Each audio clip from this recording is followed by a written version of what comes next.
Please subscribe and don't forget to press the bell icon to get notified whenever we upload a new video. Varanasi में भी गंगा उफान पर है। गंगा का पानी 1 सेंटीमीटर प्रति घंटे की रफ्तार से बढ़ रहा है। मंदिरों में पानी घुस चुका है तो वहीं उफनती गंगा नदी में नाव की जाने पर रोक लगा दी गई है। वाराणसी में गंगा का जलस्तर 68.78 मीटर पर पहुंच गया है। हालांकि गंगा अभी भी खतरे के निशान से 3 मीटर नीचे बह रही है।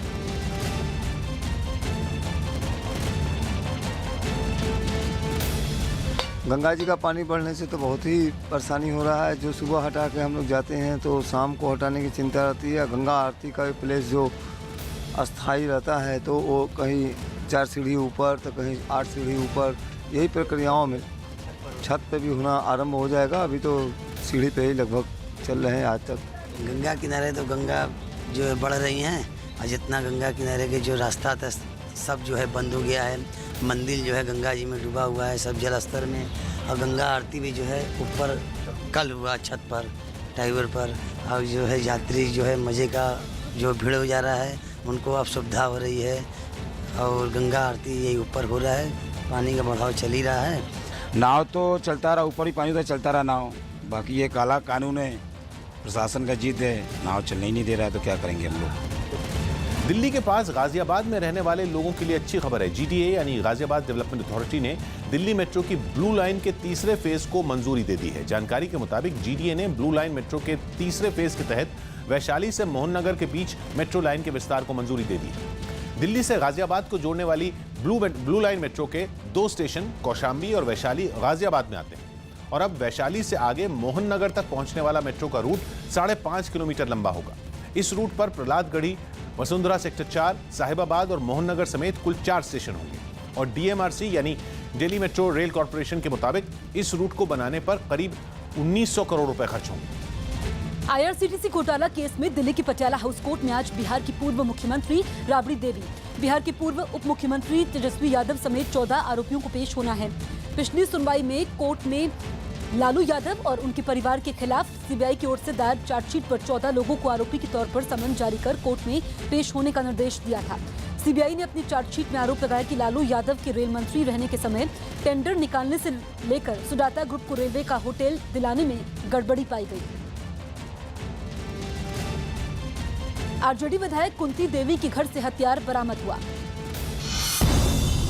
बिहार की गया में पुलिस ने छापेमारी के समय आरजेडी विधायक कुंती देव के घर से हथियार के साथ एक आरोपी को गिरफ्तार कर लिया। एक व्यक्ति जैकी कुमार जो है उनको 3 हथियार और गोली के साथ गिरफ्तार किया गया है। उत्तराखंड में फिल्मों की शूटिंग को बढ़ावा देने के लिए राज्य के मुख्यमंत्री त्रिवेंद्र सिंह रावत ने मुंबई में हिंदी फिल्म इंडस्ट्री के कई दिग्गजों से मुलाकात की। यूपी के महोबा में मामूली विवाद के बाद एक रिटायर्ड पुलिसकर्मी के 3 बेटों पर एक लड़के की हत्या का आरोप लगा। ये घटना एक जघन्य घटना है, इसमें कठोरतम कार्रवाई हम लोग सुनिश्चित कर रहे हैं।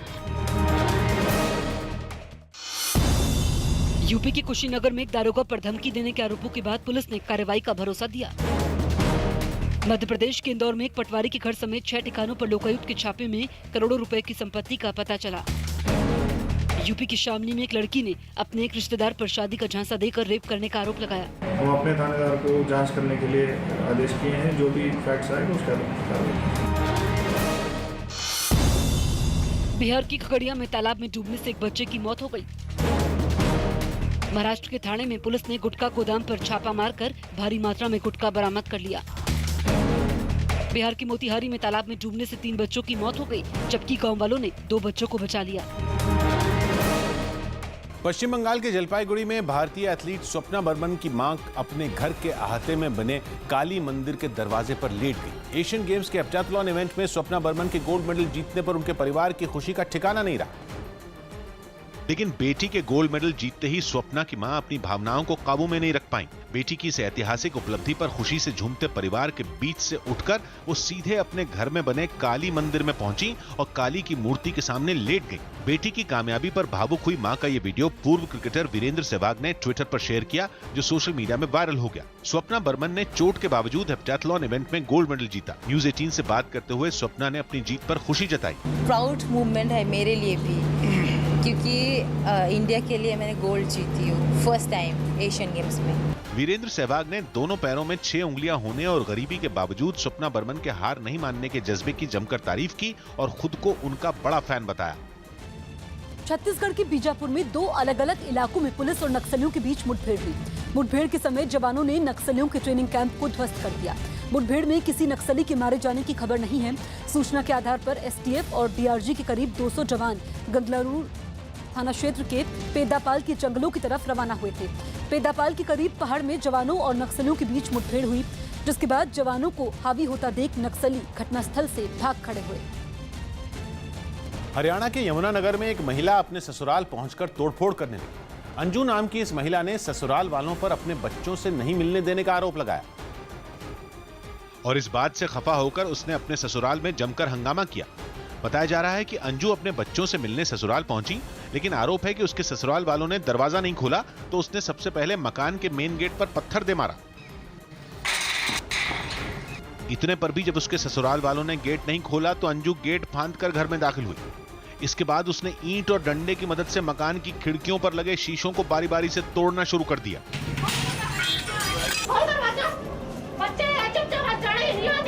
हालांकि अंजू का हंगामा देख आस पड़ोस के लोगों ने उसे समझाने की कोशिश की, लेकिन वो नहीं मानी। तोड़फोड़ के दौरान बीच बीच में घर के अंदर मौजूद लोगों से अंजू की बहस भी हुई, लेकिन उसके ससुराल वाले उसकी एक भी बात सुनने को तैयार नहीं हुए, जिसकी वजह से अंजू मकान के बाहर कई घंटे तक हंगामा करती रही। अंजू के हंगामे की खबर मिलने के बाद पुलिस मौके पर पहुंची और उसने भी अंजू को समझाने की कोशिश की, लेकिन बच्चों से मिलने की जिद पर अड़ी अंजू पुलिस वालों से उलझ गई। हालांकि पुलिस वालों के काफी समझाने के बाद अंजू का गुस्सा शांत हुआ। वहीं पुलिस वालों के दखल के बाद अंजू के ससुराल वालों ने घर का दरवाजा खोला, जिसके बाद अंजू अपने बच्चों से मिलने में सफल रही। मेरे को अपने बच्चे चाहिए, इन्होंने धोखे से लिए थे मेरे को। बस बच्चे मैं स्कूल में गई 2-3 बार, इन्होंने स्कूल में बोल रखा कि कोई भी आई मिलने नहीं देना, तो अपने बच्चों से नहीं मिल सकती। अंजू के ससुराल वालों ने उसके आरोपों को बेबुनियाद बताते हुए उल्टा अंजू पर गंभीर आरोप लगा दिए। ये ऐसे काम करे, गोलियां खाई, अलौटियां नहीं छोड़ दी, नहीं अलौटियां नहीं छोड़ दी, गोलियां या नहीं छोड़ दी, दारू या पी दे, फिर बता क्या करेंगे, सारा दुनिया नशे में रहा। और लड़के के साथ लड़के तो मरना पड़े बच्चे तो। पुलिस का दावा है कि अंजू का उसके पति से विवाद चल रहा है और ये मामला कोर्ट में है। मुंबई के गोरेगांव मलाड स्टेशन के बीच मिली एक अधेड़ आदमी की लाश के रहस्य को सुलझाने में रेलवे पुलिस को कामयाबी मिली है। इस मामले में रेलवे पुलिस ने एक आरोपी को गिरफ्तार किया है जो उसके साथ काम करता था। पुलिस के मुताबिक अधेड़ आदमी की हत्या पैसे के लेन देन की वजह से हुई थी। हत्या की इस गुत्थी को सुलझाने में सीसीटीवी ने पुलिस की काफी मदद की। जहां हत्या से पहले सीसीटीवी में 2 आदमी एक गली से बाहर निकलते हुए दिख रहे हैं। हत्या का आरोपी आदमी सीसीटीवी में आगे आगे चलता दिखाई दे रहा है। दरअसल सीसीटीवी में दिख रहे दूसरे आदमी की लाश 25 अगस्त को रेलवे पटरी के पास मिली थी।